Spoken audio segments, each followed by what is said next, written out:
اعوذ باللہ من الشیطان اللعین الرجیم بسم اللہ الرحمن الرحیم الحمد للہ رب العالمین الصلاة والسلام علی اشرف الانبیاء والمرسلین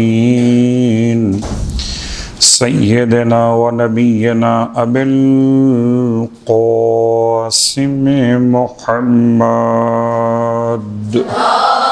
اللهم صل على محمد وعلى محمد وعجل فرجه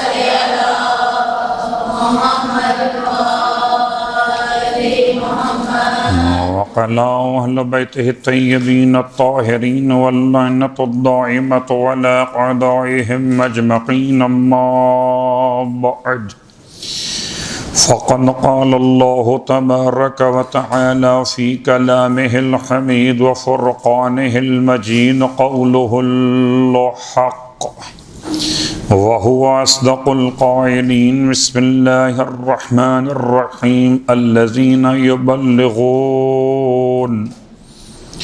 رسالات الله ويخشونه ولا يخشون أحدا إلا الله وَكَفَى بِاللَّهِ حَسِيبًا۔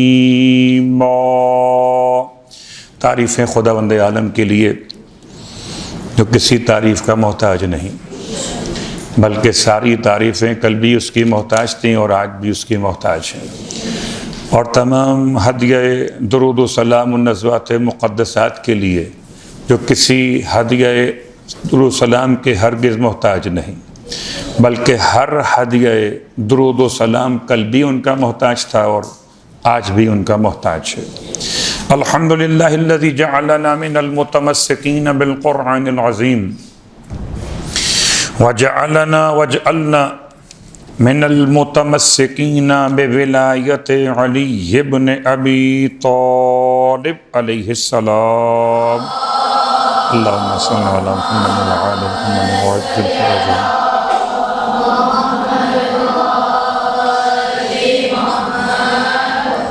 عظم اللہ اجورنا و اجورکم بمصابنا بالحسین علیہ السلام وجعلنا و ایاکم انشاء اللہ من الطالبین بثأرہ مقولیہ الامام المہدی من آل محمد علیہ السلام۔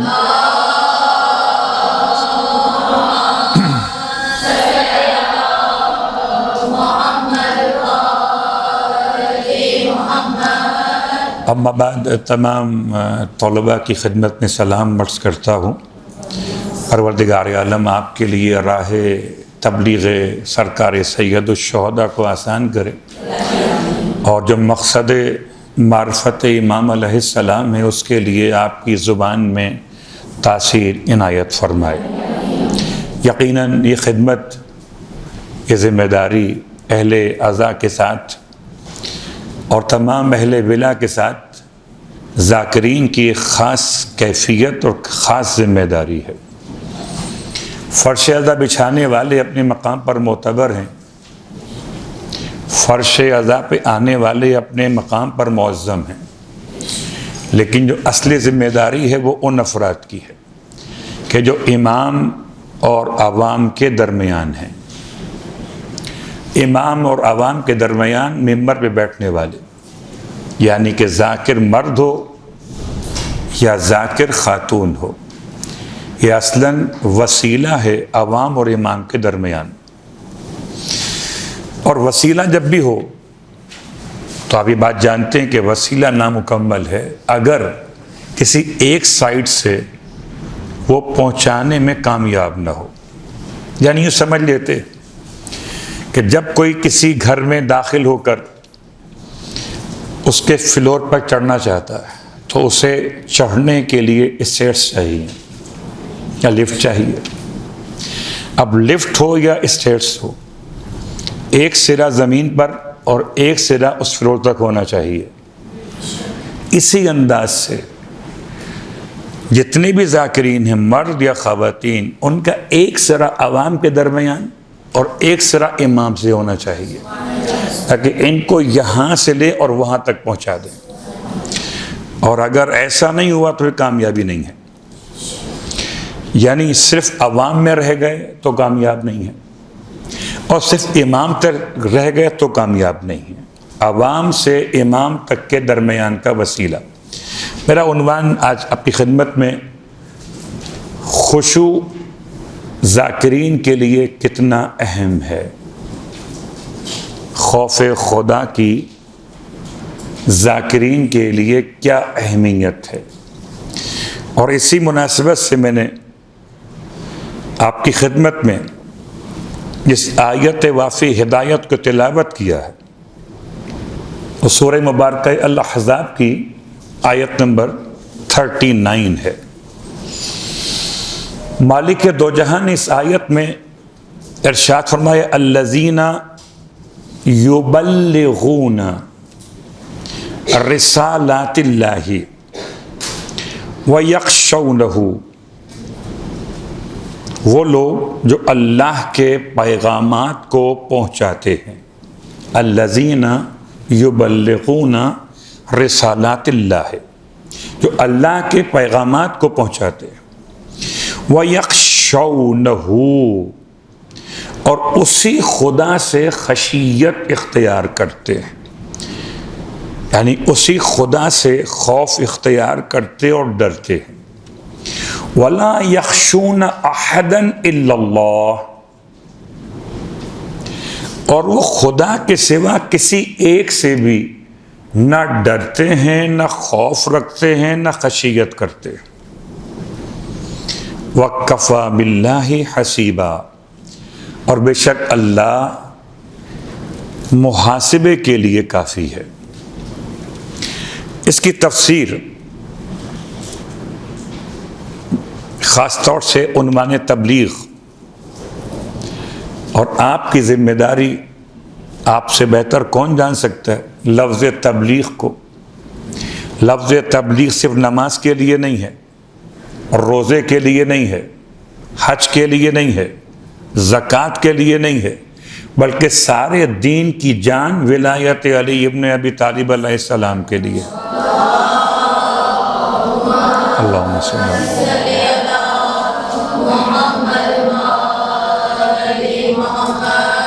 اسے لفظ مبلغ کہتے ہیں تو کہیں پریشان ہو جاتے کہ مبلغ تو وہ ہے جو ماہ رمضان میں آتا ہے، جو درس قرآن دیتا ہے، جو تقوی کا پیغام دیتا ہے، یا 2 مہینے 8 دن یا ایام امیر المومنین میں یا ایام سیدہ میں آنے والے ذاکرین تو نہیں ہیں مبلغ۔ ایسا نہیں ہے، آیت کے لحاظ سے ہم سب مبلغ ہیں، مرد ہوں یا خواتین۔ اور مبلغ ہونے کی حیثیت میں ذمہ داری کیا ہے؟ 2، ایک خدا سے ڈرنا، ایک خدا کے سوا کسی سے نہ ڈرنا۔ میں آسان کر دوں بات کو، 2 ذمہ داریاں، ایک ہے شجاعت اور ایک ہے صبر۔ کیا مطلب؟ ہر ذاکر کو، ہر ذاکرہ کو بہادر ہونا چاہیے۔ بہادر کا مطلب خدا نہ خواستہ نہ لڑنا ہے، نہ کوئی ہنگامہ ہے، نہ کوئی مقابلہ ہے، لیکن خدا کے مقابلے پر کسی کا خوف اپنے اوپر طاری نہیں کرنا۔ اس کو یوں یاد کر لیجئے کہ جب دربار یزید میں معصوم نے خطبہ دیا ہے تو خطبے کے الفاظ کیا تھے کہ اوتینا ستن فضلنا بسبع، خدا نے ہمیں 6 باتیں عطا فرمائی ہیں اور 7 باتوں سے ہمیں فضیلت مرحمت فرمائی ہے۔ ان 6 باتوں میں علم کے ساتھ، حلم کے ساتھ فصاحت بھی ہے اور فصاحت کے ساتھ شجاعت بھی ہے۔ اس کا مطلب آل محمد کا ہر فرد، مرد ہو یا عورت، شجاعت رکھتا ہے۔ تو آل محمد کا پیغام پہنچانے والے ہر ایک، مرد ہو یا عورت، ان کی کوالٹیز یہ ہونی چاہیے کہ وہ شجاعت رکھتے ہوں، یعنی بہادر ہوں۔ اور جب تک بہادر نہیں ہوں گے، خوف کیسا ہوتا ہے؟ ہر میدان کا خوف الگ الگ، امتحان کا خوف الگ ہے، والدین کی ناراضگی خوف الگ ہے، استاد کی طرف سے ناراض ہونے کا خوف الگ ہے، گاڑی کہیں اگر ٹکرا جائے تو اس کے نقصان کا خوف الگ ہے، موسم خراب ہو طبیعت سے ڈر لگتا ہو اس کا خوف الگ ہے۔ تو ہر خوف ہر میدان کا الگ الگ ہے۔ ذاکرین کے لیے خوف کون سا ہے؟ جس خوف سے اپنے آپ کو بچانا ہے کہ اگر میں نے تبلیغ دین میں جملہ کہا تو یہ مجھے دوبارہ نہیں بلائیں گے، اگر میں نے جملہ تبلیغ دین کا استعمال کیا تو مجمع ناراض ہو جائے گا، یہ رسپونڈ نہیں کرے گا، یہ عجیب انداز سے میرے بارے میں کمنٹس پاس کرے گا۔ مجمع صاحب خانہ، ممبر یا عزا خانہ، فرش عزا یا اپنی شہرت اور اپنی مشہوری کے اعتبار سے ہمارے اور آپ کے مسائل۔ تو یاد رکھیے گا، سب سے پہلی بات کہ ممبر پہ آنے والا جب مبلغ ہو خدا کے پیغامات کے پہنچانے کے لیے، آپ کس کا پیغام پہنچاتے ہیں؟ اگر آپ اپنے ذات کا پیغام پہنچاتے ہیں تو آپ کو اختیار ہے کہ کوئی کوالٹی آپ میں ہو کہ نہ ہو، لیکن اگر آپ پیغام آل محمد پہنچاتے، پیغام خدائے آل محمد پہنچاتے، تو آپ کی ذمہ داری ہے کہ جو آیت کہتی ہے اور دو باتیں کہتی ہے، ایک خوف ہو خدا سے، ایک بے خوفی ہو غیر خدا سے۔ یعنی صبر کی وہ منزل ہے کہ اب آپ کو برداشت کرنا پڑے کہ جو خدا کی طرف سے آپ کو کہا گیا ہے، جیسی آیت ہے، جیسے الفاظ ہیں، کسی کو پسند آتے ہیں نہیں آتے ہیں، ترجمہ آپ نے کیا، کسی اور نے مشہور قول کا ترجمہ خلاف کیا ہوا ہے۔ یاد رکھیے گا، قرآن کی آیتوں کو لوگ اپنے الفاظ کا ایک جامہ پہناتے، کور ڈالتے، اور یہ ہر ایک خطیب، ہر ایک ذاکر، ہر ایک ذاکرہ، ہر ایک خطیبہ اپنے طور سے کسی آیت کو چاہتے تو موڑ دیتے۔ یہ تو آسان ہے، لیکن آپ نے کیا کرنا ہے؟ آپ کی ذمہ داری کیا ہے؟ آپ کی ذمہ داری یہ کہ جو صحیح احادیث ہیں، جو صحیح تفاسیر ہیں، اس لیے بغیر پڑھے ہوئے مجلس پڑھنا تو مجلس تو ہو جائے گی لیکن تبلیغ دین نہیں ہوگی، اور اگر پڑھنے کے بعد مجلس پڑھیے گا تو مجلس بھی ہو جائے گی اور دین کی تبلیغ بھی ہو جائے گی، ہم نور علی نور ہو جائے گا آپ کا مقام، اگر آپ ذاکرہ بھی ہوں اور مبلغہ بھی ہو جائیں، آپ دین کو پہنچانے والی بھی ہو جائیں، آپ مقصد اہل بیت کو بتانے والی بھی ہو جائیں۔ تو اس اعتبار سے تبلیغ کے مرحلے پر صبر چاہیے اور شجاعت چاہیے، اور آپ تو جانتے ہیں کہ آپ کے لیے آئیڈیل اگر 14 معصومین میں سے صنف خواتین میں کچھ بہادر خاتون دیکھنا ہو اور اس نے خطاب کیا کہ نہیں کیا یہ دیکھنا ہو، تو آپ کے لیے سب سے بہترین راستہ یہ ہے کہ خطبہ فدقیہ سیدہ فاطمہ الزہرا صلوات اللہ علیہ، اللہم صلی علی محمد۔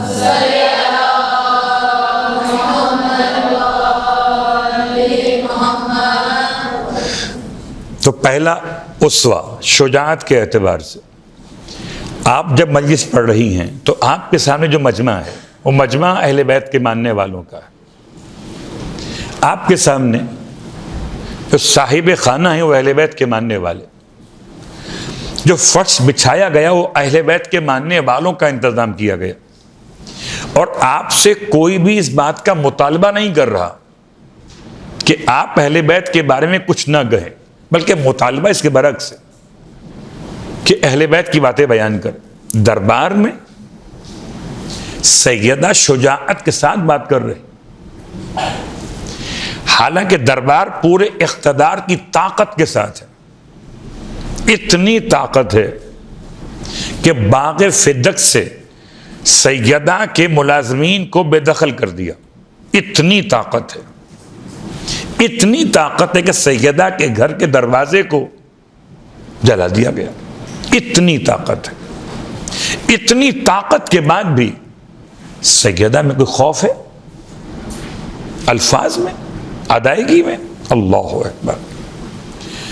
تو ایک مبلغہ کے لیے، ایک ذاکرہ کے لیے ایک آئیڈیل شخصیت جناب سیدہ اور دوسری جناب زینب کبریٰ صلوات اللہ علیہ۔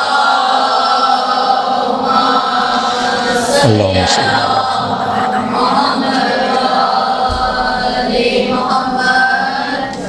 تو اب یہ دوسری شخصیت بھی آپ اگر دیکھیے تو یقیناً کہ آپ کے سامنے اس شخصیت کی بات ہو رہی ہے، جناب زینب کبریٰ۔ ہے کوئی اور تاریخ میں ایسی خاتون کس نے ایسے کسی مقام پر خطبہ دیا ہو یا مجلس پڑھی ہو؟ اب آج کے دور میں آپ کے مجلس پڑھنا، کل کے دور میں مجلس پڑھنے کا عنوان نہیں تھا، خطبہ دینا۔ تو کل کا خطبہ اور آج کی مجلس ایک خاتون ہونے کی حیثیت میں سیدہ نے، یعنی ثانیہ زہرا نے، اب چاہے بازار ہو کوفے کا یا دربار ہو شام کا، آنے والی کائنات کی ہر خاتون کو یہ بہترین پیغام دیا کہ شجاعت خواتین میں کیسے ہوتی۔ اللہ اکبر۔ اتنے مشکل ترین حالات میں اور خطابت کے بہت سارے مسائل کو بیان کرتے ہوئے بس اس آیت کو ذرا سا اور واضح کر دیں، پھر آپ کی خدمت میں کچھ ممبر کے تجربات خوف الہی کے لحاظ سے مکمل کرتے کہ یہ آیت سورہ مبارکہ الاحزاب کی آیت نمبر 39، اور اس میں ایک خوف اور ایک عدم خوف کہ جو تبلیغ کرتے ہیں ان کا پہلا مسئلہ کہ اللہ کے پیغام کو پہنچانا، دوسرا مسئلہ اللہ سے خشیت اختیار کرنا، یعنی اللہ سے ہی عام اردو میں ڈرنا، اور دوسری بات فَلَا يَخْشَوْنَ أَحَدًا إِلَّا اللَّهِ، اللہ کے سوا کسی ایک سے بھی نہ ڈرنا۔ خطیب اگر ڈر گیا تو حق بات نہیں کہہ سکتا، ذاکرہ اگر مروت میں آ گئیں تو ہو سکتا ہے کہ جو بات کہنا ہو، یہ مجمع کا پریشر تو ہوتا ہے کہ اتنے سارے لوگ، اور پھر کب خاص طور سے ہوتا ہے جبکہ کوئی ایک مرثیہ خوان یا سلام گزار کوئی ایسا کلام پڑھ کے اٹھے ہوں یا اٹھی ہوں کہ اس کلام کے اثر پر مجمع ایک طرف بالکل فضائل میں جا رہا اور کوئی آپ کی بات ایسی سننے کو تیار نہ ہو، اب کیا کیجیے گا؟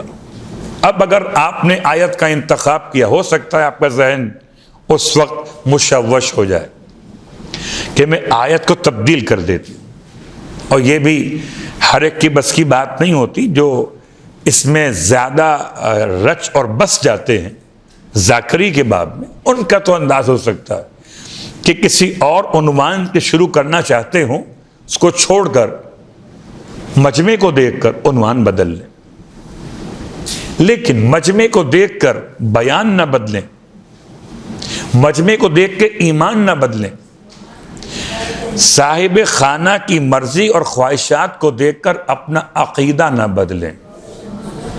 آپ ذاکر حسین ہیں، ذاکر غلام حسین نہیں ہیں۔ آپ ذاکر آل محمد ہیں، ذاکرہ محبان آل محمد نہیں ہیں۔ تو یہ آپ کی اپنی ذمہ داری کے اعتبار سے کہ آپ نے کرنا ہے، کس کا پیغام دینا ہے؟ ان کی مرضی کا پیغام دینا ہے یا رب کی مرضی کا پیغام دینا؟ لہذا ممبر کے بہت سارے مسائل کو آپ کی خدمت میں سمیٹتے ہوئے دو صفات تو میں نے بیان کر دی، ایک صبر اور ایک شجاعت۔ اب آئیے، کتاب کا نام میرے پاس جو ہے وہ ہے تجاربی فی المنبر۔ یہ کتاب عربی زبان کے لحاظ سے اور سید محمد شیرازی آیت اللہ العظمیٰ کے حوالے سے بیان کی جاتی ہے۔ تو کتاب کا حوالہ اپنے مقام پر اس لیے کہ یہ اصل کتاب عنوان نہیں ہے، لیکن ایک اہمیت ہے خطابت کے حوالے سے اس کتاب کی۔ اس میں 40 باتیں بیان کی گئی، تو میں سب کے سب تو شاید بیان نہ کروں، ان میں سے کچھ باتیں آپ کے لیے بیان کرتا ہوں، تو چاہیں تو آپ اسے نوٹ ڈاؤن کر سکتی ہیں۔ سب سے پہلی بات، سب سے اہم ترین بات، ممبر پر آنے والوں کے لیے وہ کیا ہے؟ سب سے قوی ترین آپ کے پاس جو وسیلہ ہے، جو لوگوں میں آپ کی بات کا اثر قائم کر سکتا ہے، سب سے قوی ترین کیا ہے؟ نہ آپ کا حافظہ، نہ آیت کا انتخاب، نہ حدیث کا حوالہ، نہ تاریخ کے عنوانات، اہم ترین ہے صرف التوجہ الی اللہ۔ اگر یہی مفقود ہو جائے، یہی نہ رہے، تو پھر آیت کا یاد کرنا کوئی کمال نہیں ہے، حدیث کا حفظ کرنا کوئی شاہکار نہیں ہے، تاریخ کا رٹ لینا کوئی معیار نہیں ہے۔ تو سب سے پہلی بات، قوی ترین وسیلہ ایک ذاکرہ کے لیے التوجہ الی اللہ۔ ممبر پر بیٹھنے والا مرد ہو یا عورت،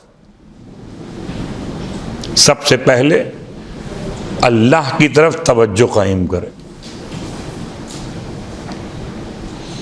اور بہت ساری باتیں اس کے ذیل میں آپ خود خیال کر سکتی ہیں کہ معصوم کی روایت ہے کہ ہر عمل کو انجام دیتے ہوئے انسان کو خیال کرنا چاہیے کہ خدا اس کو دیکھ رہا ہے، مجمع دیکھے نہ دیکھے، صاحب خانہ دیکھیں نہ دیکھیں، کیمرے کی آنکھ دیکھے نہ دیکھے، خدا اس کو دیکھ رہا ہے۔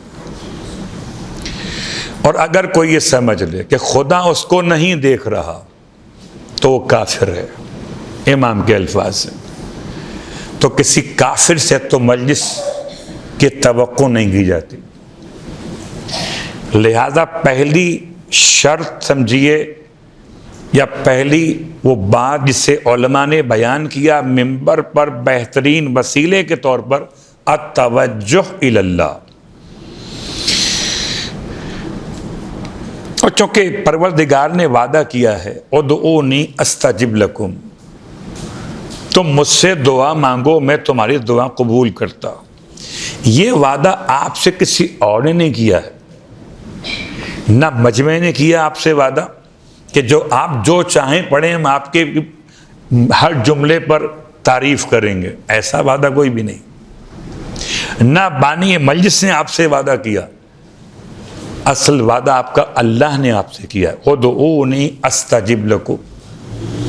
تو سب سے بہترین جملہ حضرت موسیٰ علیہ السلام کی دعا کا، رب اشرح لی صدری ویسر لی امری واحلل عقدۃ من لسانی یفقہوا قولی۔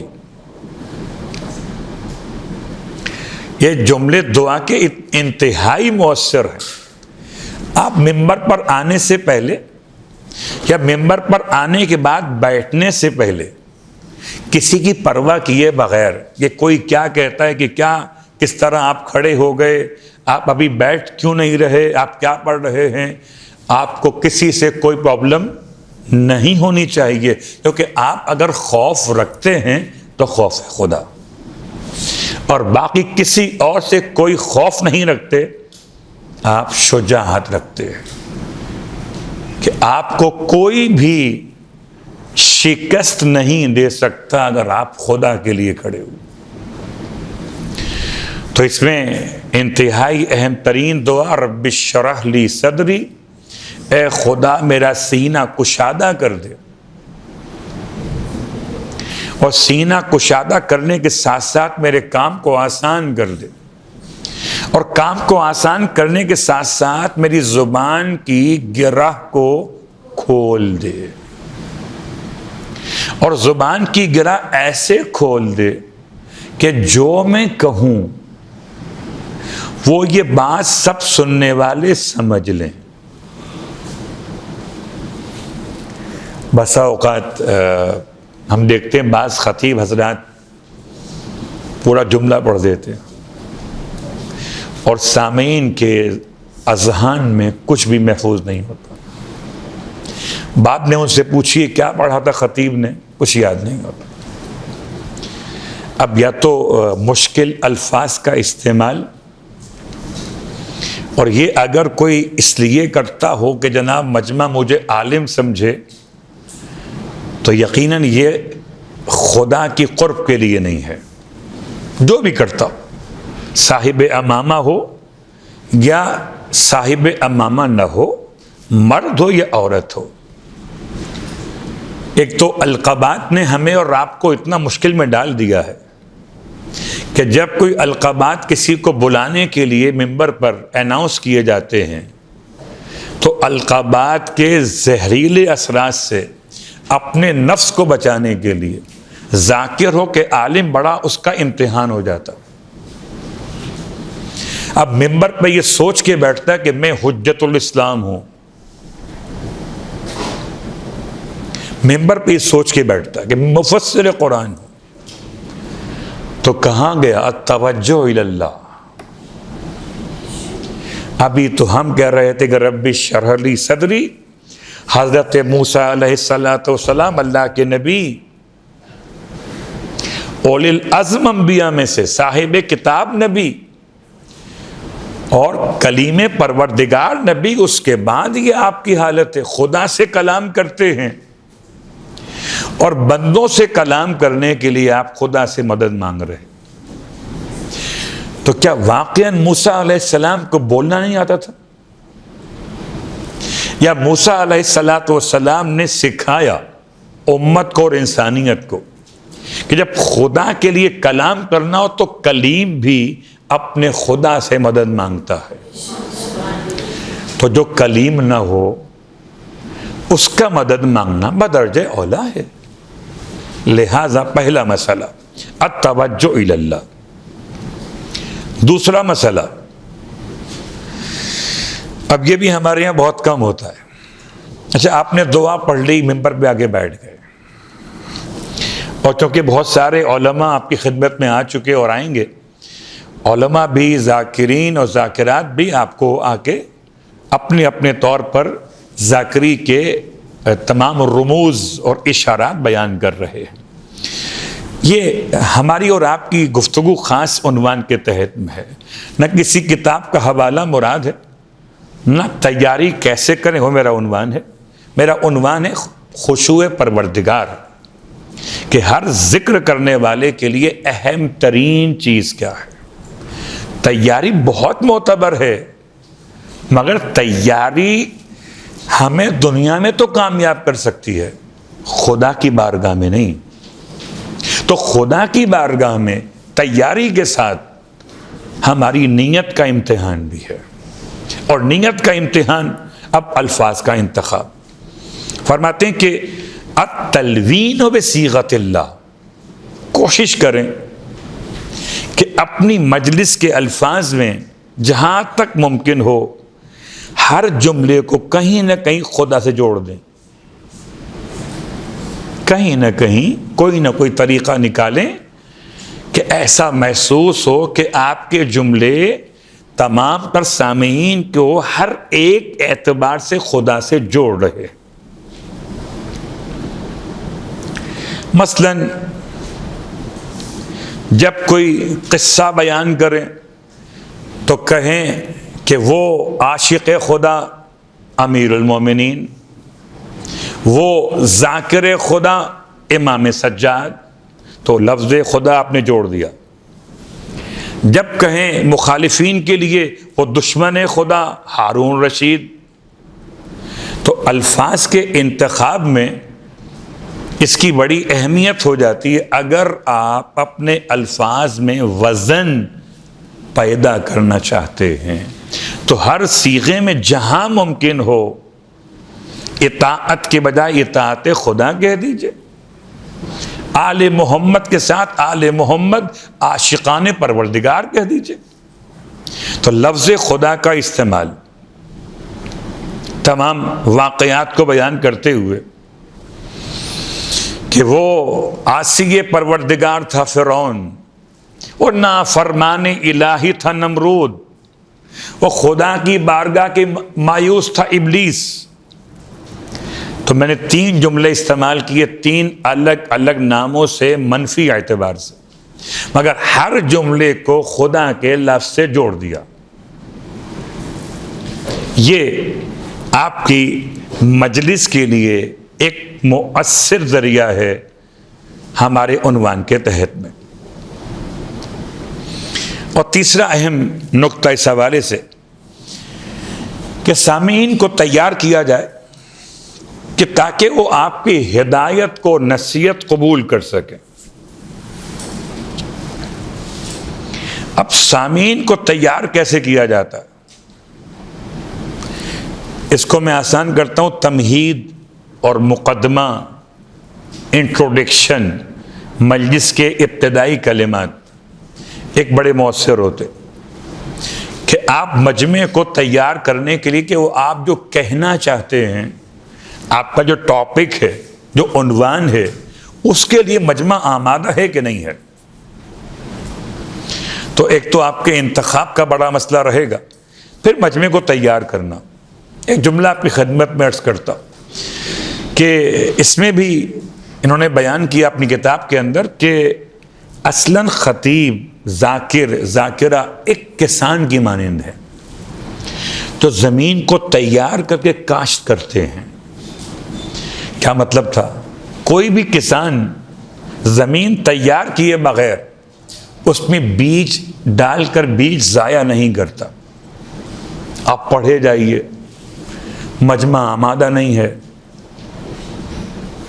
کبھی آمادہ کیوں نہیں ہے؟ کہ ٹائم بہت ہو گیا۔ کبھی آمادہ کیوں نہیں ہے؟ کہ آپ کی جو تقریر ہے اس کے الفاظ بڑے ثقیل ہو گئے۔ کبھی آمادہ کیوں نہیں ہے؟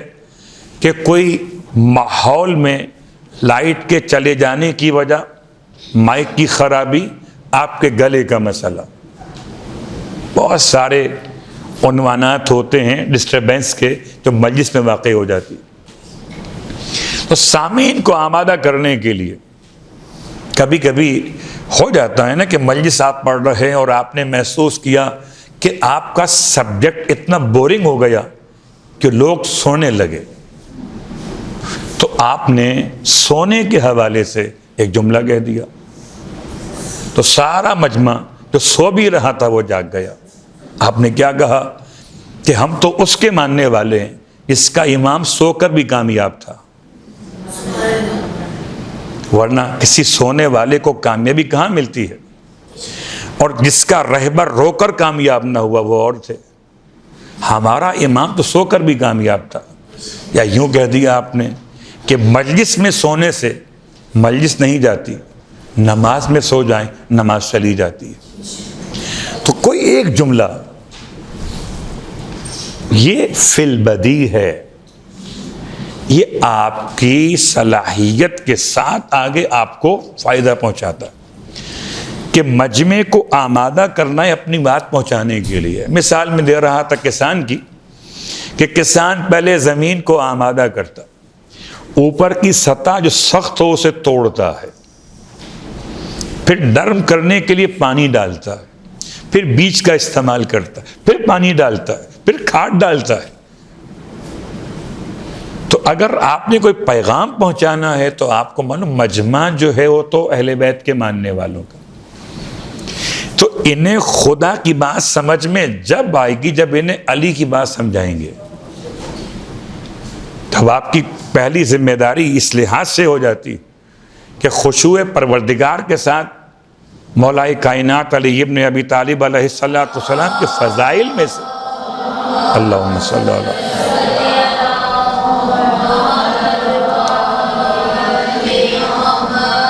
مولا کے فضائل میں سے کچھ 2 جملے 4 جملے آپ نے ابتداءً اپنی مجلس کے ماحول کو آمادہ کرنے کے، تاکہ مجمع کو آپ اپنے عنوان کے لیے آمادہ کر سکیں، اور کوشش کریں کہ فضائل اپنے عنوان کے اعتبار سے رکھیں۔ اگر آپ نے نماز کی تبلیغ کرنا تھی تو مولائے کائنات کی نماز کی فضیلت لے کر آ جائیے۔ اگر آپ نے زکوٰۃ پر بات کرنا تھی تو مولائے کائنات کی زکوٰۃ کا انداز لے آئیے۔ اگر آپ نے عدل و انصاف پہ بات کرنا تھی تو مولائے کائنات کے عدل و انصاف کا کوئی ایک واقعہ، کوئی قضیہ، کوئی فیصلہ لے آئیے۔ اس سے ماحول آپ کے لیے آمادہ ہو جائے گا آپ کا عنوان سننے کے لیے۔ اور اگر آپ نے یہ کام نہ کیا اور براہ راست تبلیغ شروع کر دی تو ہو سکتا ہے کہ آپ کی محنت ضائع ہو جائے۔ کوئی ہو سکتا ہے ایک آدھ ایسا ہو جو آپ کی بات سن رہا ہو، باقی ہو سکتا ہے آپ کی بات کو لوگ اگنور کرو کہ کب مجلس ختم ہوگی اور کب نیاز ملے گی۔ خیر، اس کے بعد یہ سب ممبر کی باتیں، اور ممبر پر آنے سے پہلے، آنے کے وقت میں خشوع پروردگار ساتھ ساتھ ہے۔ اب ایک ممبر پر بیٹھے ہوئے آپ عملی طور پر ہدایت کریں، یعنی کیا مطلب؟ آپ اس طرح سے ممبر سے اپنے موضوع کو جوڑیں الفاظ کے اعتبار سے کہ پریکٹیکل لائف کو دیکھتے ہوئے، کہ مثلاً آپ بیٹھے بات کر رہے، یہ ریموٹ ہے، اب آپ بات کر رہے تھے وسیلے کی، آپ نے دیکھا کہ ساتھ نہیں رکھا ہوا، اس کو استعمال کر لیا۔ یہ نہیں تھا، آپ کے ہاتھ میں رسٹ واچ تو ہے نا، آپ نہیں اتار لی ممبر سے کہ یہ وسیلہ ہے وقت بتانے کا۔ تو کیا فرق ہوا؟ آپ الفاظ بول رہے تھے، لوگ کم سن رہے تھے۔ جب آپ نے پریکٹیکل مثالیں قائم کی یہاں پر تو توجہ زیادہ جذب کرے گا آپ کا یہ جملہ، کہ اگر وقت بتانے کا وسیلہ صحیح ہو تو کبھی غلطی وقت بتانے میں نہیں کرتا، اور اگر خدا کا وسیلہ صحیح ہو تو کبھی خدا تک پہنچانے میں غلطی نہیں کرتا۔ تو یہ وسیلہ وقت ہے، وہ وسیلہ پروردگار امام وقت ہے۔ ہو گیا جملہ؟ تو کہنے کا مطلب یہ کہ اپنی مجلس کے درمیان خشوع پروردگار کے ساتھ کوشش کریں کہ پریکٹیکل الفاظ کو، وہ کتابوں کے الفاظ، رٹے ہوئے الفاظ ٹھیک ہے، نئے ذاکرین ذاکرات کے لیے ان کی اہمیت ہوتی ہے، لیکن ایک آدھ کوئی چھوٹی بڑی بات ایسی سیکھ لیجئے کہ ممبر پر بیٹھنے کے بعد آپ کو اس کو بیان کرنے میں خود لطف آئے گا، خود آپ فیل کریں گی کہ جو بات میں خود سمجھ رہی ہوں وہ مجمع کو سمجھا رہی، جو بات خود ہی سمجھ نہ رہی ہوں وہ کیا سمجھائیے گا۔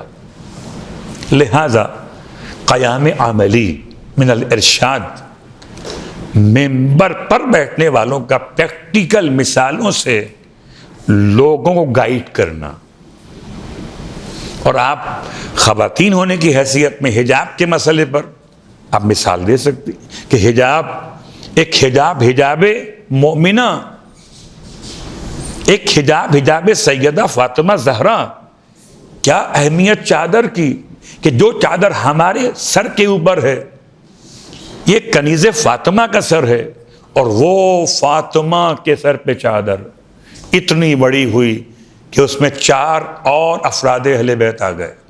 اب آپ نے مثال بھی دے دی اور حجاب کی اہمیت پر مجمع کو موڑ بھی دیا۔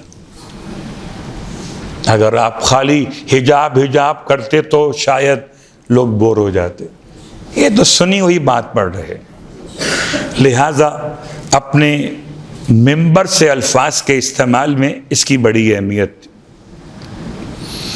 اس کے بعد نمبر 5 جو ان کے تجربات ہیں آغا صاحب کے ممبر کے اعتبار سے وہ بیان کر رہے، اس کو میں آپ کے ساتھ شیئر کر رہا ہوں۔ الاطلاع علی العلوم الاسلامیہ، یہ ہے تو بہت سخت جملہ کہ جتنے اسلامی علوم ہیں ان پر تھوڑی بہت ہیلو ہائے تو ہونی چاہیے ممبر پر آنے والوں کو. یہ تو معلوم ہونا کہ علم کلام کہتے کسے, یہ تو معلوم ہونا چاہیے کہ علم معنی و بیان کہتے کسے, پورا علم نہیں آتا ہو, کم از کم اس کے نام تو آتے ہوں, اس کے نام کا مطلب تو آتا ہو. علم تفسیر میں اور علم اصول تفسیر میں کیا فرق ہے, اتنی بات تو آتی ہو. علم حدیث میں اور علم کلام میں کیا بنیادی فرق ہے. تو کم از کم ممبر پر آنے والا اگر آپ سال میں یہ چھوٹے چھوٹے ایک آدھ جملے اس کی معلومات جمع کریں تو میں سمجھتا ہوں کہ ایک سال تو کیا اس سے پہلے ہی کچھ معلومات آپ کے پاس تو آ جائیں گی. اب جن کا واسطہ آپ کو ممبر پہ پڑتا ہے وہ آیت ہے, روایت ہے, تاریخ ہے اور مقتل ہے.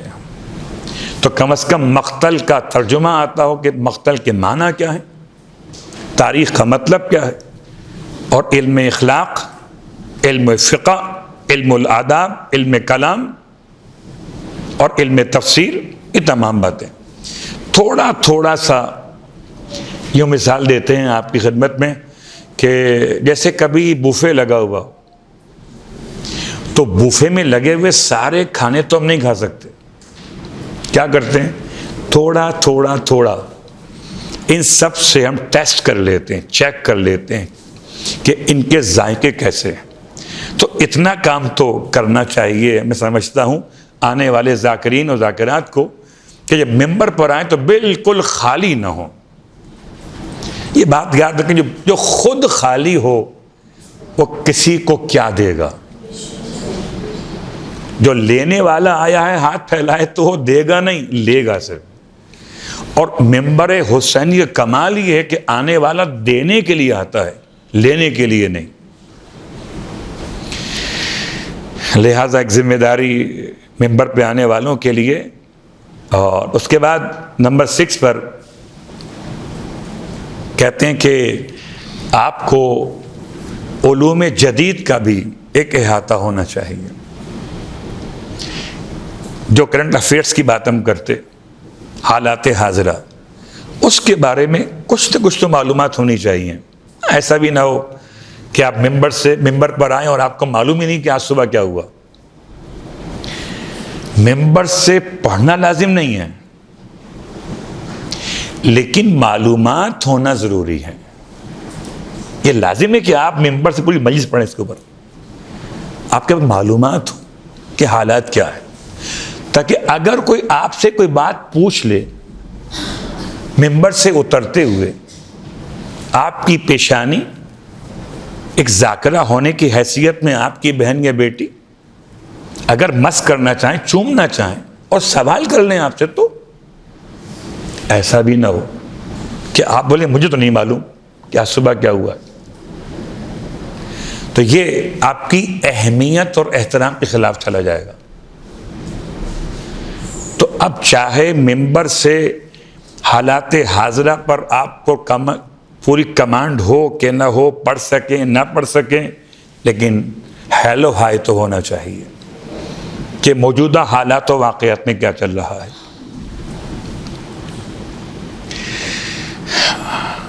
اور اس کے لیے تو آج کل کوئی مشکل کام نہیں ہے.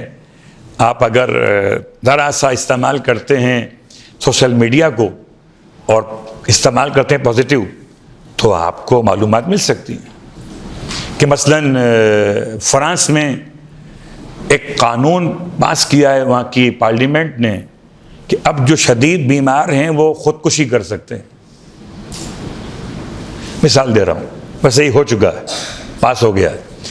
تو اب اس انداز سے ہمارے اور آپ کے پاس معلومات ہونی چاہیے, چاہے ممبر سے کہیں یا نہ کہیں. اور معلومات کا فائدہ کیا ہوگا, کبھی کبھی آپ کوٹ بھی کر سکتے ہیں. لہذا ایک ذاکرہ کا مقام, ایک ذاکر کا مقام اتنا بلند ہونا چاہیے کہ سامعین اسے محسوس کریں, ہاں یہ کوئی ہمارے معاشرے کا جیتا جاگتا شاہکار ہے. ایسا جو بالکل جو کوئی کام نہ کر سکا وہ مجلس پڑھے گا، ناکارہ ترین فرد. وہ پرانا محاورہ کہ جو کچھ نہیں کر سکتا اسے ڈال دو مدرسے کے اندر. تو یہ کانسیپٹ آپ نے غلط ثابت کرنا کہ ممبر پر آنے والا با ہوش و حواس، با علم و معرفت، خشوع پروردگار کا حامل، الفاظ کے انتخاب کا سلیقہ رکھنے والا ایک ذاکر ہے، یہ ذاکرہ ہے. اور اس کے بعد نمبر 7 پر یہ بڑا سخت جملہ ہے، گرچہ ہمارے اور آپ کے یہاں بہت ہو رہا ہے. کہتے ہیں کہ ریپیٹیشن الاؤ نہیں ہے، تکرار. یعنی کوشش کریں کہ اگر ایک مجلس تیار کی ہے تو ایک کو ایک رکھیں، 5 نہ بنا دیں. کیا مطلب؟ اس ایک ہی مجلس کو 5 مقامات آپ نے پڑھ دیا تو ٹھیک ہے، چل جائے گا. لیکن اگر کوئی ایک خاتون بھی پچھلی مجلس سے اٹھ کر آپ کے ساتھ یہاں پر آ گئیں، اور ہمارے اور آپ کے یہاں تو بہت سارے ماحول ایسے بن گئے کہ بس 7 لوگ چلتے ہیں، 2-4 لوگ تو ساتھ چلتے ہیں. بہرحال میرا موضوع نہیں ہے کہ میں اس پہ بات کروں، لیکن ایسا ہو گیا آج کل. تو ان کا مسئلہ الگ کہ ساتھ چلنے والے حواری ہمارے کسی مجلس کے الفاظ کو بار بار بار سن کر ہی سوچ لیتے ہیں کہ مولانا کو اس کے علاوہ کچھ نہیں آتا. آپ کے ساتھ ایسا ہو سکتا ہے. اس لیے بہترین خطیبہ بننے کے لیے، ایک عمدہ ذاکرہ بننے کے لیے کوشش کریں کہ ریپیٹیشن کم سے کم کریں. ہر مجلس نئی بنائیں، تیار کریں، یاد کریں، پھر خطابت کے لیے جائیں. اس سے آپ کے علم میں اضافہ بھی ہوگا اور آپ کے مقام میں بھی اضافہ ہوگا کہ وہاں پڑھی تھی یہ موضوع تھا، یہاں پڑھی یہ موضوع ہے. اور اگر اتنی تیاری نہیں ہو سکتی ہے تو مجلسیں پڑھنا کم کر لیں. یہ جملہ آئے گا آگے، کیونکہ انہوں نے خیر ہمارے اور آپ کے مسائل فن خطابت سے ہٹ کر خشوع الہی کی طرف آئے تھے، تو وہ تو پھر ہم اور آپ صرف یہ سوچ کے مجلس پڑھتے ہیں کہ اگر ایک جملہ بھی کسی ایک شخص کی اصلاح کے لیے کافی ہو گیا تو نجات کا سامان فراہم کر دے گا. تو ایک ذمہ داری ہے کہ انسان تکرار سے اپنے آپ کو بچائے، اور اس کے ساتھ ساتھ اب کہتے ہیں کہ جو آپ بیان کرنا چاہتے ہیں اس کو تجزیہ اور تحلیل کر سکتے ہوں. تجزیہ یعنی ہر ایک چیز کو الگ الگ کرنا، اور الگ الگ کرنے کے بعد پھر ملا کے سمجھانا. جیسے مثال دیتا ہوں، فرض کر لیتے ہیں ہم مجلس پڑھ رہے ہیں بسم اللہ کے موضوع پر، ٹھیک، سب سے آسان موضوع. تو اب تحلیل کیا ہوگی اور تجزیہ کیا ہوگا؟ تجزیہ یہ ہے کہ با الگ، اسم کا الف نکال کے سین میم ملایا بسم، اصل اسم، با ملایا بسم ہو گیا تو الف نکل گیا. اسم کے ساتھ با ملایا بسم، کس کا نام؟ اب یہ میں نے کیا کہ توڑ دیا، اللہ الگ کر دیا، الرحمن الگ کر دیا، الرحیم الگ کر دیا. الرحمن کا مطلب یہ، الرحیم کا مطلب یہ. پھر اب ان تمام کو ملایا کہ یہ جو با استعمال ہوا ہے یہ مدد کے معنی میں ہے، استعانت کے معنی میں ہے، توسل کے معنی میں ہے، قسم کے معنی میں ہے، کس معنی میں ہے؟ تو کم از کم اپنے مطلب والا معنی یاد کر لیجئے، کو 5-6 معنی یاد ہوں کہ نہ ہوں، تاکہ جب آپ تجزیہ کریں تو آپ کو معلوم ہو کہ یہ با کس معنی کے لیے. اب آپ نے اس کو ملایا کیسے؟ تحلیل کر دیا تھا، تجزیہ کرتے ہوئے ملایا کہ خدا اپنی کتاب کی ابتدا میں کہہ رہا ہے کہ مدد طلب کیجئے اللہ کے نام سے کہ جو پروردگار رحمان بھی ہے اور رحیم بھی ہے. آپ نے ترجمہ کیا، خلاصہ کیا آخر میں جا کر، پہلے اس کی تحلیل اور تجزیہ کر کے عوام کے درمیان ایک علمی سطح کے لحاظ سے بات کو آگے بڑھایا. اس سے کیا ہوگا؟ اس سے ہوگا یہ کہ آپ کی زبان میں اثر پیدا ہو جائے گا اور سننے والا آپ کی باتوں کو محسوس کر کے محفوظ کر لے گا. لیکن یہ بات یاد رکھیے گا، پھر دوبارہ یہ جملہ ریپیٹ کریں گے تو لوگوں کے ذہن میں یاد ہو چکا ہوگا. کبھی کبھی بہت زیادہ آیتیں پڑھنا کسی خطیب کی علامت ہوا کرتی، لیکن اگر بہت زیادہ آیتیں اور ریپیٹ کرے لوگ یاد کر لیتے. لیکن بہرحال تمام مبلغین کے لیے، ذاکرین ذاکرات کے لیے اس کی بڑی اہمیت. پھر کہتے ہیں اگلے مرحلے پر کہ جتنے آپ مطلب بیان کر رہے ہیں ان تمام مطالب کے درمیان آپس میں کنیکشن ہونا چاہیے. ایسا نہ ہو، بڑی عجیب سی مثال ہے کہ جیسے کوئی پرندہ ایک گھونسلے میں وہاں سے اڑا، ایک شاخ پر، اس شاخ پر، اس شاخ پر. لوگ کہیں ذاکرہ کیا ہوا؟ ابھی مدینے میں تھی، ابھی شام پہنچ گئی، پھر مدینے واپس آ گئی، پھر مکے پہنچ گئی، پھر کربلا آ گئی. یہ آپ کے الفاظ سے ہوگا. جب آپ اس طرح پڑھیں گے بے ربط، چلنا کہاں سے تھا، ابتدا کہاں سے تھی، مجلس کے درمیان میں بات کیا لانی تھی، وہ سب یاد نہیں رہے. اب آپ ادھر ادھر کے ٹکڑے جوڑ کر، میں اس سے آسان لفظ کیا نہیں بار، ٹکڑے جوڑ کر، ادھر کا ٹکڑا یہاں سے لیا، وہاں کا وہاں سے لیا، وہاں کا وہاں سے لیا، اور آپ نے مجلس بنا لی، تو یہی ہوگا. بات واضح ہو رہی ہے کہ اگر درمیان مطالب میں کنیکشن نہ ہو، کنیکٹیویٹی نہ ہو، تو آپ کی بات میں اثر نہیں ہوگا. مجمع ابھی آپ کے ساتھ چل رہا تھا سماعت کے اعتبار سے، ابھی آپ لے کے پہنچے تھے مکے میں، اچانک سے آپ نے درمیان میں بات کر دی کربلا کی بغیر ربط کے. ہاں اگر ربط ہے تو کمال ہے کہ یہ مکہ ہے، یہ خدا کا شہر ہے، وہ کربلا ہے، خدا والے کا شہر ہے. یہ اگر مکان تو وہ مکین ہے، یہ اگر ذکر ہے تو وہ اہل ذکر ہے، یہ اگر خاموش ہے تو بولتی کتاب ہے. تو آپ الفاظ کو جوڑنے میں کامیاب ہوئے تو ٹھیک، لیکن اگر آپ نے بغیر ربط بنائے ہوئے اپنے مجالس کے درمیان میں الفاظ کا انتخاب کیا بے ربط، تو یہی ہوگا.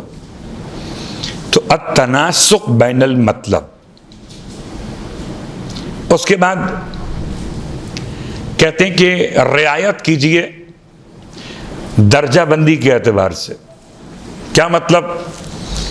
اگر آپ نے ذکر ختمیہ مرتبت کرنا ہے تو ایسا نہ ہو کہ ان کا ذکر کریں بعد میں اور جو ان سے مفضول ہیں ان کا ذکر کریں پہلے. یا یوں سمجھ لیجئے کہ حضرت خدیجہ طاہرہ صلوات اللہ علیہا کا تذکرہ کریں،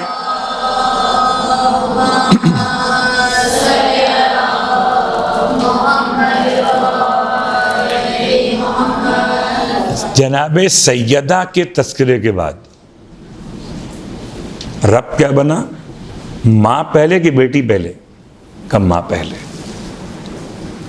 آپ نے اس کو عکس کر دیا، بیٹی کو پہلے بیان کیا، ماں کو بعد میں بیان کیا، تو یہ ترتیب کے خلاف ہو گیا. جبرائیل پہلے یا میکائیل پہلے؟ کہ جبرائیل پہلے. آپ نے میکائیل بیان کر کے پھر کہا اب جبرائیل کو بیان کرتی ہوں. تو یا تو کوئی اپنے الفاظ میں آپ کنیکشن بیان کیجئے ورنہ یہ بات بے ربط ہو جائے گی. اوپر نیچے ہو گیا.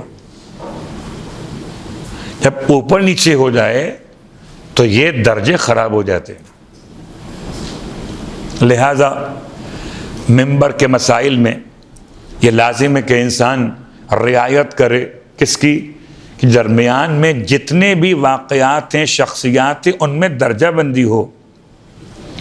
اگر حضرت نوح کا مقام حضرت ابراہیم سے بلند ہے تو پہلے ان کو بیان کیا جائے، پھر بیان فضائل کے اعتبار سے بھی اور مصائب کے لحاظ سے بھی. اس کے بعد یہ بات بیان کرتے ہیں کہ کچھ اس طریقے سے انسان اپنے درمیان خطابت میں اپنی صحت کا بھی خیال رکھے. یہ ممبر کے تقاضوں میں سے تقاضا ہے. کیا مطلب؟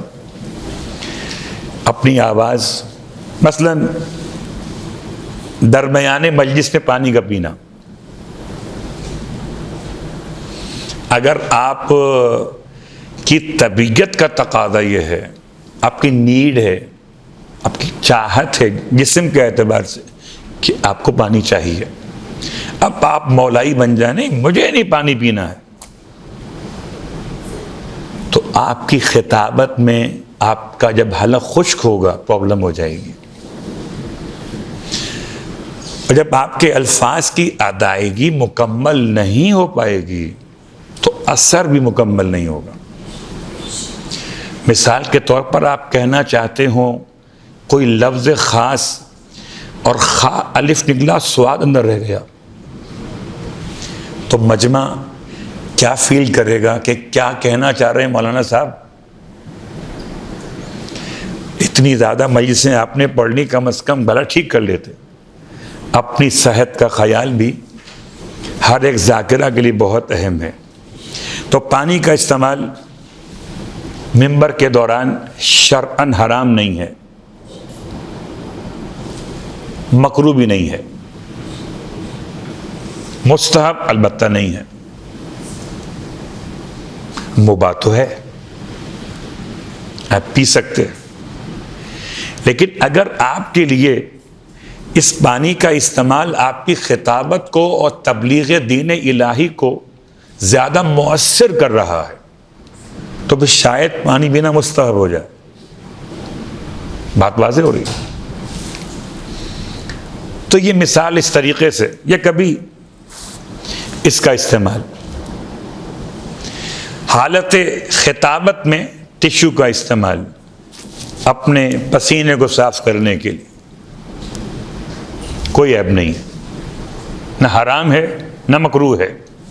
اگر آپ کی نیڈ ہے، اگر آپ کی کانفیڈنس میں اس کے استعمال سے کمی نہیں آتی بلکہ بہتر ہوتا ہے، استعمال کیجیے اس کو. کبھی مائک سیٹ کرنے کا مسئلہ آواز کے اعتبار سے رک جائیے اگر مائک کام نہیں کر رہا، جب تک کہ مائک ٹھیک نہ ہو جائے. اور اگر آپ کی صحت اس حد تک ہے کہ آپ اس کے بغیر مجلس پڑھ سکتے تو ٹھیک ہے، پھر مائک آف کروا دیجیے، پڑھ لیجیے. لیکن یہ ساری باتیں تمام کے تمام یہ ممبر کے تقاضوں میں سے ہیں، تجربات میں سے ہیں. حتیٰ کہ ممبر پر کہاں بیٹھنا یہ بھی ایک تقاضا ہے. کیسے بیٹھنا، رائٹ سائڈ یا لیفٹ سائڈ یا سینٹر میں بیٹھنا، یوں بیٹھنا کہ لگے جیسے بہت بیمار ہیں، یا ایسے بیٹھنا جیسے آپ کوئی بہت زیادہ اپنے آپ میں تکبر کر رہے. تو ہر ایک پہلو سے آپ کی خطابت متاثر ہوتی، مگر خشوع خدا ہر پہلو کے ساتھ. اس کا استعمال ہو تب بھی خوف خدا کے ساتھ، نہ دکھانے کے لیے نہ سنانے کے لیے. پانی کا استعمال ہو تب بھی خوف خدا. خوف خدا، اتنا خوف خدا، اللہ اکبر.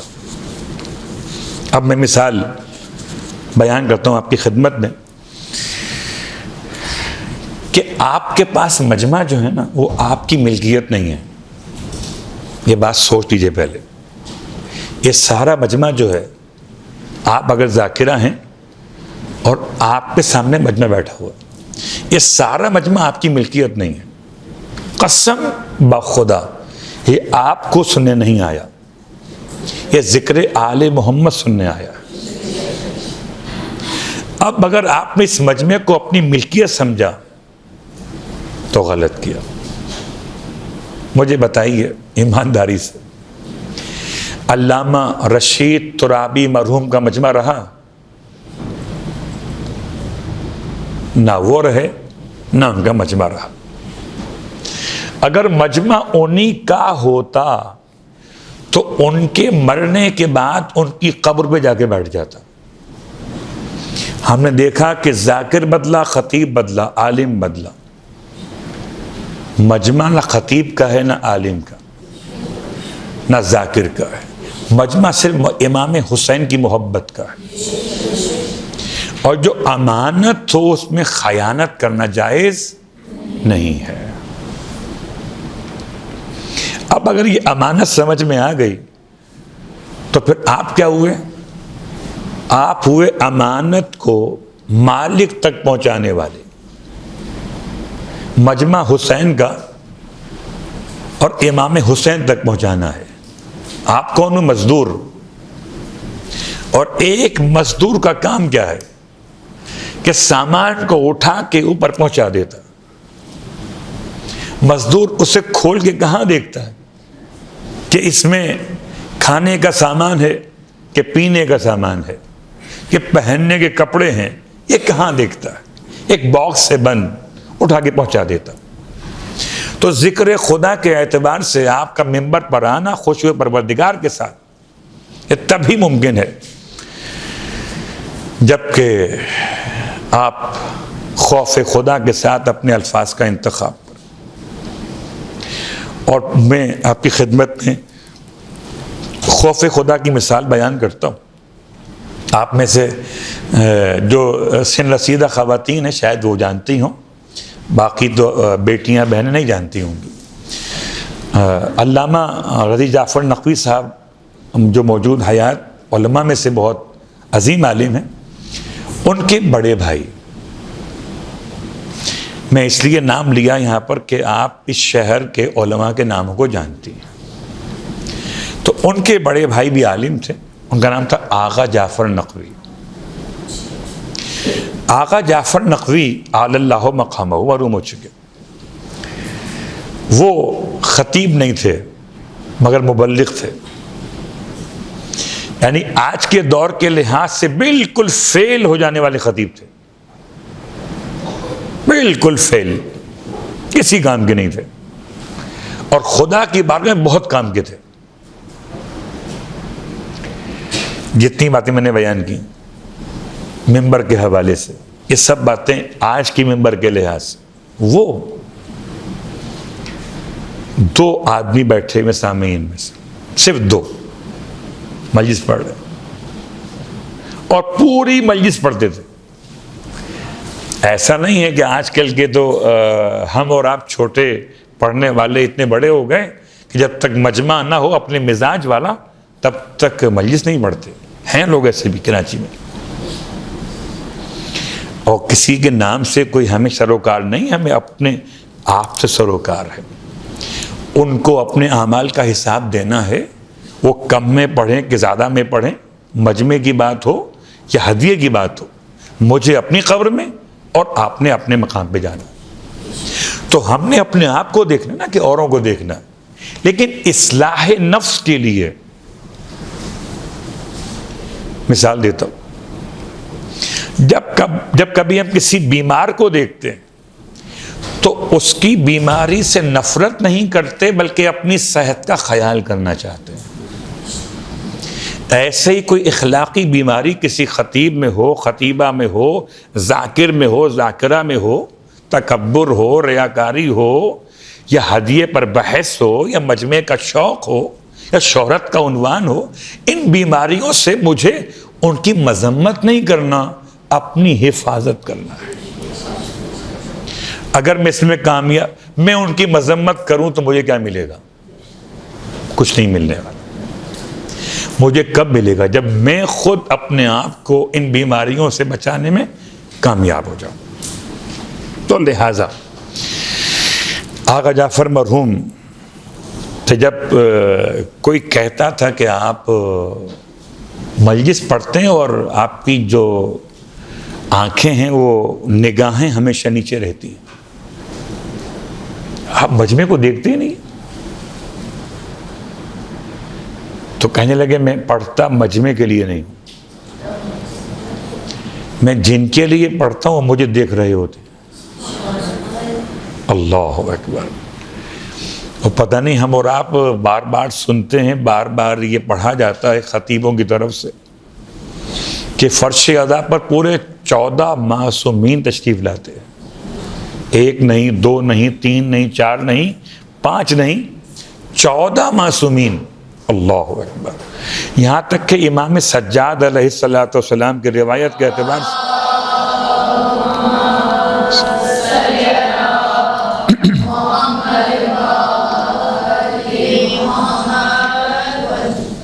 امام کی روایت کے اعتبار سے جو آپ کے اذہان میں محفوظ ہے، محمد ابن شہاب ظاہری، اور چوتھے امام کو اپنے گھر مجلس میں شرکت کی دعوت دی۔ اور آپ سب کو زبانی واقعہ یاد بھی ہوگا کہ جب مجلس ختم ہو گئی تو امام کہاں بیٹھے ہوئے تھے؟ جہاں آنے والے عزادار اپنے شوز اتار رہے تھے۔ کیا کوئی آج کے دور میں یہ سوچ سکتا ہے کہ کوئی مجھ جیسا خطیب، ذاکر، عالم، طالب علم، کوئی ذاکرہ کیا اس مقام پر بیٹھنا پسند کرے؟ تو اب اگر چوتھے امام اس زمانے میں وہاں بیٹھتے تھے تو ابن شہاب ظاہری نے پوچھا کہ مولا مجھ سے غلطی ہو گئی، میں نے آپ کو بٹھایا تو آگے تھا ممبر کے ساتھ، آپ وہاں بیٹھے ہوئے، اور میں تم سے غلطی نہیں ہوئی، تمہاری نگاہیں سے ظاہر کو دیکھتی اور ہماری نگاہیں باطن کو بھی دیکھتی۔ اس فرش پر کون کون آ چکا ہے، ان کے آنے کے بعد میرا مقام یہی بنتا تھا۔ اللہ اکبر۔ اب اگر کوئی جلسہ ہو، جلوس ہو، کہیں پر مقابلہ تقریر کا ہو تو یہ موضوع نہیں ہے۔ فرش عزائے حسین، آپ جو ذاکرات بننا چاہتی ہیں کس عنوان سے؟ فرش عزائے حسین۔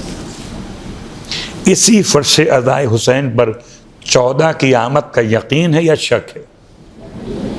اگر یقین ہے، اب 14 سن رہے ہوں، اب 400 سنے کہ نہ سنے، کہ وہ 400 کسی کام کے نہیں ہیں، یہ 14 سارے کام کے ہیں۔ اگر انہوں نے سن لیا ہے، انہوں نے دیکھ لیا ہے، بس کافی ہے۔ تو واقعاً ہر ایک اعتبار سے ایک ذکر کرنے والے کی ذمہ داری، شاید میں سوچتا ہوں کہ اگر آقا جعفر مرحوم زندہ ہوتے بھی تو ہم کہتے بھائی یہ کسی کام کے نہیں ہیں، یہ مجلس کہاں پڑھ سکتے، یہ تو مجمع کو دیکھتے ہی نہیں ہیں، سامعین سے مخاطب ہوتے ہی نہیں ہیں، یہ تو بس سر جھکائے ہوئے الف سے یہ تک پڑھ دیتے ہیں۔ وہ ساری خطابت کی جو باتیں میں نے بیان کی سب ایک طرف ہو جاتی، ہر اس بات کے علاوہ جو انسان کو خدا سے جوڑتی ہو۔ لیکن اگر وہ اس دور میں ہوتے، شاید یہ دور آسان نہیں تھا، ان کا دور آسان تھا کہ ان کے دور میں یہ امتحان شہرت نہیں تھا، یہ امتحان تعریف بیجا نہیں تھا، یہ تمام آگے پیچھے چلنے والوں کا مجمع یہ بیجا خوشامد علماء نہیں تھی، اتنی آج ہو چکی ہے۔ تو کل کا خطیب اور آج کا خطیب اس لحاظ سے فرق کرتا کہ خشوع پروردگار اب آج کے دور میں ہم سب استعمال کریں، ہر آج کے وسیلے کو استعمال کرتے، تمام تر جتنے بھی ٹولز آج کے دور کے استعمال کیجیے، چاہے وہ ٹولز کسی معلومات کے حاصل کرنے کا ذریعہ بنے یا مجلس کی تیاری میں آپ کی آسانی فراہم کریں، لیکن خشوع کے ساتھ، خوف خدا کے ساتھ۔ تو آج کے دور کے لحاظ سے ایک ذمہ داری، اور اس ذمہ داری کو ایک اور انداز سے آپ کی خدمت میں بیان کروں کہ کبھی کبھی ایسا ہو جاتا کہ ممبر پر اگر کوئی انسان بیٹھا ہوا ہو اور اسے ممبر کے آرام دہ ہونے کا بڑا خیال ہو، تو اب خطابت کا فن کہتا ہے کہ ممبر آرام دہ ہونا چاہیے۔ خواتین کے ممبر کا مطلب جو بھی کرسی ہو، بیٹھنے کی جگہ ہو، اسے ممبر کہہ لیجیے، چاہے وہ اسٹول ہی کیوں نہ ہو۔ ہم نے تو ویل چیئر پہ بیٹھ کے مجلسیں پڑھی ہیں، یا کچھ نہیں ہوتا استعمال کرتے۔ تو مسئلہ یہ نہیں ہے، مسئلہ یہ کہ اب تقاضے ممبر ایک طرح وہ ہو گیا کہ جتنا آرام سے بیٹھیں گے آپ اتنا اچھی مجلس پڑھیں گے۔ کیوں؟ کہ ہمیں اپنے جسم کا بڑا خیال کرنا ہے، صحت کا خیال کرنا ہے۔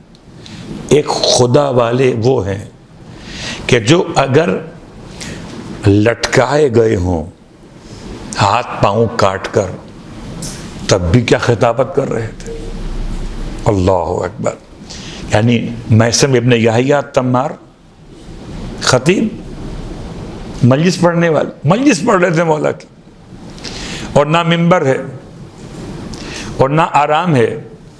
چلیے وہ تو لٹکے ہوئے تھے، یا گلے میں طوق ہے، ہاتھوں میں ہتھ کڑیاں ہیں، اگر گلا بند کر دے کوئی کسی پڑھنے والے کا، آواز باہر نہیں آتی۔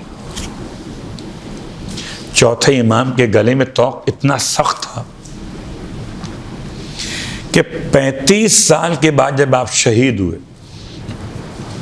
تو اس کا نشان آپ کے گلے سے گیا نہیں تھا، 35 سال، اور اس میں آپ نے خطابت فرمائی۔ اللہ اکبر۔ یہ سمجھ لیتے کہ کبھی حالت نماز میں اگر کوئی چیز آپ کو پریشان کر رہی ہو تو اس چیز کو اپنے آپ سے دور کر لیجئے۔ مثال دیتا ہوں، اگر آپ لوگ اس مثال سے قریب پہنچ سکیں کہ جگہ تنگ ہے نماز پڑھنے کی، مثلا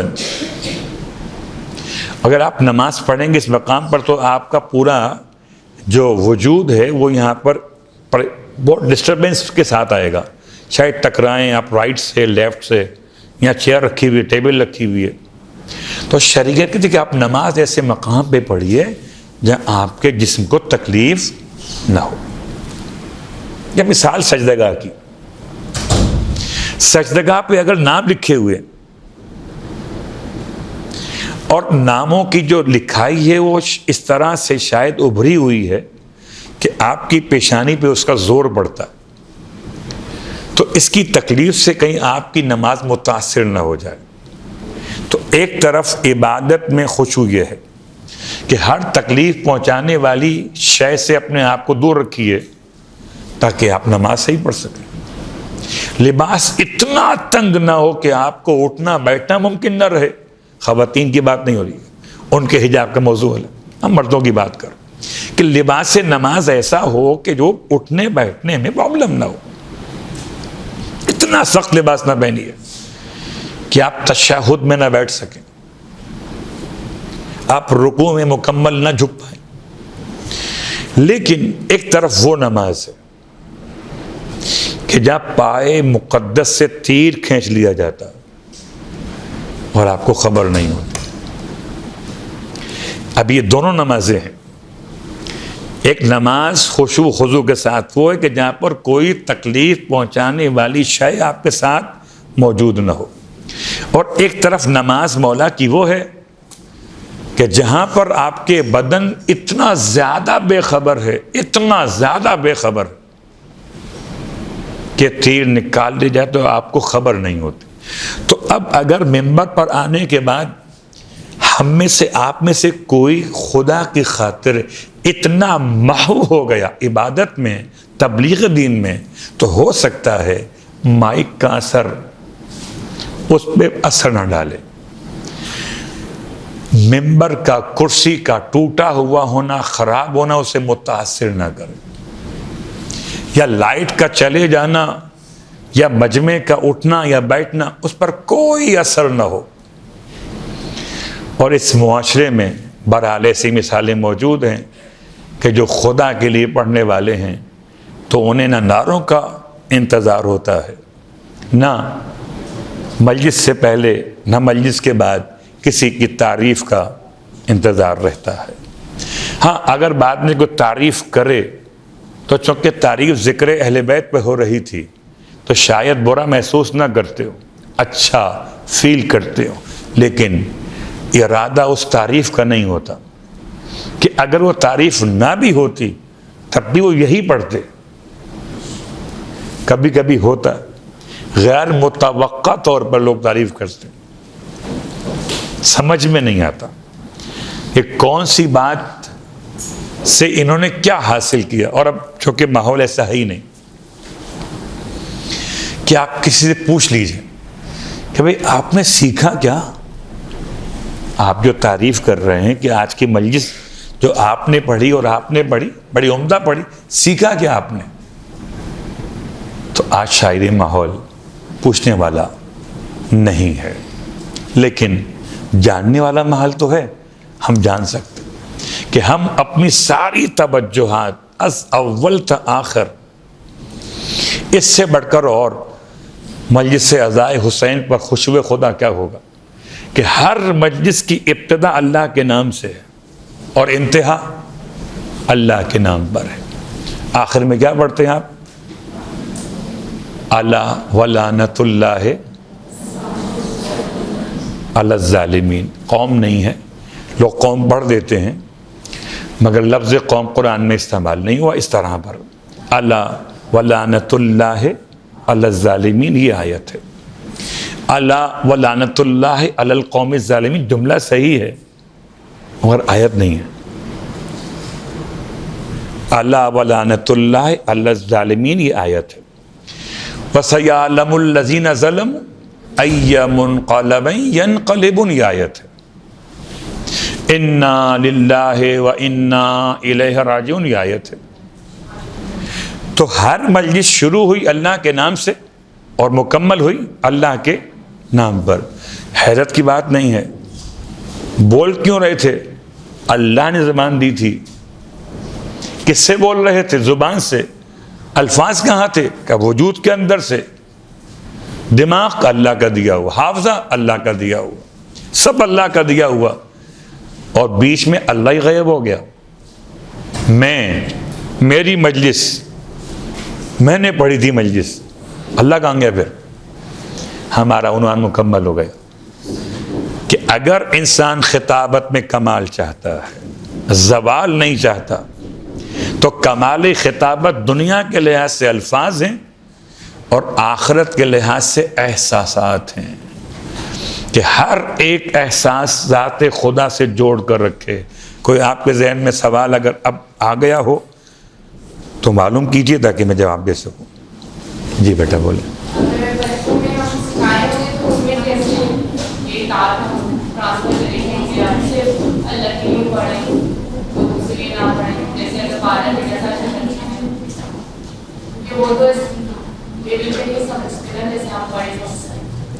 نہیں تو یہ جو آپ کا سوال ہے یہ ذاکری کے اعتبار سے، دیکھیے بچوں کے دو مسئلے ہیں۔ جب تک بچے نابالغ ہیں تو ان کی ذمہ داری معرفت کی ہے ہی نہیں، ان کو تو آپ صرف نام یاد کراتے ہیں، معرفت کے الفاظ بتاتے ہیں سمجھے بغیر، انہیں سمجھتے نہیں ہیں، لیکن آپ ان کو بتا دیتے ہیں کہ بیٹا یہ پڑھنا ہے اور یہ نہیں پڑھنا ہے، ٹھیک؟ پھر آہستہ آہستہ جیسے ہم اور آپ خود سمجھتے ہیں، آہستہ آہستہ ایسے ان کو سمجھائیں کہ ہر ایک پڑھنے والا جب پڑھتا ہے تو کس کے لیے پڑھتا ہے۔ تو شاید ایک آدھ جملے سے ان کی توجہ قائم ہو، پھر جب وہ عاقل و بالغ ہو جائیں گے تو آپ کی بات سمجھنے قابل ہو جائیں گے کہ جیسے قربتاً الی اللہ ہر عمل میں ایک نیت ہے، کیا ہے؟ قربتاً. تو مجلس کس کے لیے؟ قربتاً الی اللہ. کوئی اور سوال؟ پروردگار واسطہ محمد و آل محمد کا تمام ذاکرات ہماری طالبات کے لیے آسانیاں پیدا فرمائے. بڑا جہاد ہے، ایک خاتون ہونے کی حیثیت میں پروردگار اس جہاد میں تمام مومنات، تمام ذاکرات کو کامیابی کامرانی عطا فرمائے. بہر اللہ واسطہ محمد اور آل محمد کا. اور ایک جہاد اتنا سخت خواتین کا، خود بھی آمادہ ہونا ہے امام کے لیے اور اپنے گھر کے تمام محرم مردوں کو آمادہ کرنا ہے. پروردگار واسطہ محمد و آل محمد کا ان تمام کاموں میں تمام ہماری بیٹیوں بہنوں کے لیے آسانیاں پیدا فرمائے. بہر اللہ واسطہ محمد اور آل محمد کا پروردگار تمام اہل ایمان کے لیے مشکلات کا خاتمہ فرمائے، تمام قیدیوں کو رہائی عطا فرمائے، تمام بیماروں کو شفائے کاملہ عطا فرمائے، تمام محرومین کی مغفرت فرمائے.